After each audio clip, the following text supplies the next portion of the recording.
Hey hi guys, నా పేరు చరణ్. మీరు చూస్తున్నారు Charan tech world YouTube channel friends.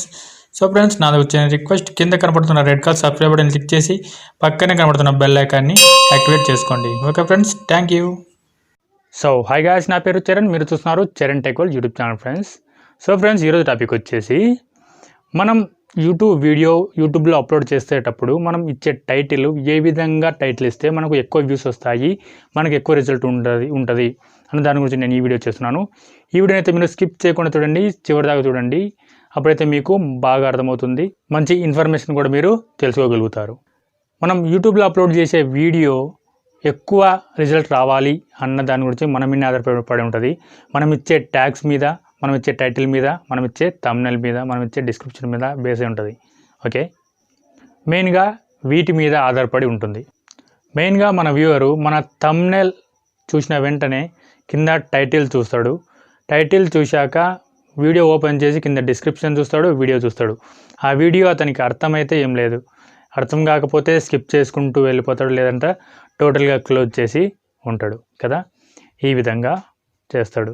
ఇదంతా తర్వాత విషయం. ఓకే, ఇంతకు మన వీడియోని మన యూజర్ చూడాలన్నా లేదా చూడకుండా ఉండాలన్నా మెయిన్గా మనం ఇచ్చే టైటిల్ మీద బేస్ ఉంటుంది. మన టైటిల్ సర్చ్లకు రావాలంటే మనం ఇచ్చే ట్యాగ్స్ మీద బేస్ ఉంటుంది. ఓకే, మనం ఇచ్చే టైటిల్ ఏ విధంగా ఉండాలంటే మిస్లీడింగ్ అసలు చేయకూడదు. మిస్లీడింగ్ అంటే ఏంటి తెలుసా? ఒకటి, మనం వీడియోలో యూజ్ చేయని వర్డ్స్ కూడా టైటిల్లో వేస్తుంటాం, మనం టైటిల్లో యూజ్ చేయని వర్డ్స్ కూడా థంబ్నెయిల్లో వేస్తుంటాం. ఈ విధంగా మిస్లీడింగ్ చేయడం వల్ల మన సబ్స్క్రైబర్స్ వెళ్ళిపోయే అవకాశం ఉంది. మెయిన్గా ఇప్పుడు ఒక థంబ్నెయిల్లో బాగా అట్రాక్టింగ్గా వేరే వేరే వర్డ్స్ క్రియేట్ చేసి పెడతాము. ఇంకోటి టైటిల్ కూడా వేరే వేరే వర్డ్స్ క్రియేట్ చేసి పెడతాము. ఇంకోటి, మనం థంబ్నెయిల్ అండ్ టైటిల్లో ఇచ్చిన వర్డ్స్ అయితే మనం వీడియోలో చెప్పి ఉండకపోతే మన విజిటర్ ఏం చేస్తాడు? ఈ వీడియో థంబ్నెయిల్ ఒక రకంగా ఉంది, టైటిల్ ఒక రకంగా ఉంది, వీడియో ఒక రకంగా ఉంది అని వెంటనే కిందనే కనిపిస్తుంది. ఓకే, కింద అతనికి ఏం కనిపిస్తుంది? సబ్స్క్రైబ్ బటన్ కనిపిస్తుంది కదా. అతను ఏం చేస్తాడు? వెంటనే దాన్ని నొక్కేసి అన్సబ్స్క్రైబ్ చేసుకుంటాడు.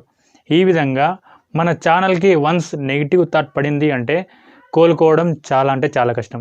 ఓకే, మెయిన్గా మనం లేట్గా సక్సెస్ అయినా సరే మెయిన్ బిల్డప్ కింద పునాది స్ట్రాంగ్ ఉండాలి కదా. దానికోసము టైటిల్ మంచిగా వేయాలి, థంబ్నెయిల్స్ బాగా నీట్గా ఇవ్వాలి. ఇంకోటి, మన వీడియో హై రెజల్యూషన్లో ఉండాలి.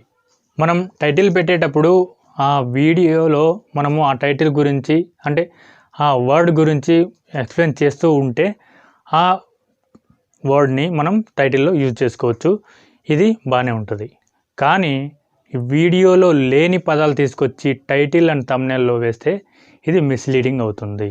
ముందుగా మన యూజర్ మన వీడియోని లేదా మన థంబ్నెయిల్ మన టైటిల్ని చూసిన వెంటనే అతనికి మైండ్లో పడిపోవాలి. అంటే మన వీడియో యొక్క ఉద్దేశం మొత్తం మన టైటిల్ అండ్ థంబ్నెయిల్లో మనం అమర్చాలి. ఇంకోటి, మన వీడియోకి టైటిల్ పెట్టే ముందు దాని సెర్చ్ వాల్యూ ఎంత ఉంది, ఎస్ఈఓ స్కోర్ ఎంత ఉంది అని దాని గురించి తెలుసుకొని సెర్చ్ చేసి మరి మనం పెట్టుకోవాలి. ఓకే, దాని ఎస్ఈఓ స్కోర్ తెలుసుకోవాలి. ఎలాంటి టైటిల్ని మన విజిటర్ సెర్చ్ చేస్తున్నారు అని దాని గురించి తెలుసుకోవాలి. ఎలాంటి టైటిల్ అయితే మన వ్యూవర్స్, మన ఆడియన్స్ ఎవరైతే సెర్చ్ చేస్తున్నారో అవన్నీ తెలుసుకోవడం ఎలా అని నేను నెక్స్ట్ వీడియోలో చెప్పేస్తాను. రేపటి వీడియోలో కొన్ని వెబ్సైట్స్ కూడా మీకు ఇస్తాను. ఓకే, ముందుగా ఈ టైటిల్ని అయితే మీరు మిస్లీడ్ చేయకూడదు. మెయిన్గా మనం అప్లోడ్ చేసే video thumbnail and title main key role play చేస్తాయి. అందుకోసం మనం టైటిల్ పెట్టే ముందు 1-2 సార్లు ఆలోచించి ఆచితూచి మరీ టైటిల్ ఇవ్వాలి. సో ఫ్రెండ్స్, ఈ వీడియోకి అయితే ఇంతే. రేపటి వీడియోలో మన టైటిల్ని ఏ విధంగా జనరేట్ చేయాలి అంటే ఆటోమేటిక్గా జనరేట్ చేయాలి అని దాని గురించి కొన్ని వెబ్సైట్స్ అయితే ఉన్నాయి. దాదాపు 5 to 6 వెబ్సైట్స్ అయితే ఉన్నాయి అన్న దాని గురించి నేను నెక్స్ట్ వీడియోలో చెప్పేస్తాను, రేపటి వీడియోలో. సో ఫ్రెండ్స్, ఈ వీడియోని లైక్ చేయండి, మీ ఫ్రెండ్స్ అండ్ ఫ్యామిలీకి షేర్ చేయండి, కింద కనుక రెడ్ కలర్ సబ్స్క్రైబ్ క్లిక్ చేసి పక్కన కనుక బెల్ ఐకాన్ ట్యాప్ చేయండి. మీ కామెంట్ సెక్షన్లో మీ అభిప్రాయాన్ని నాకు తెలియజేయండి. Okay friends, thank you.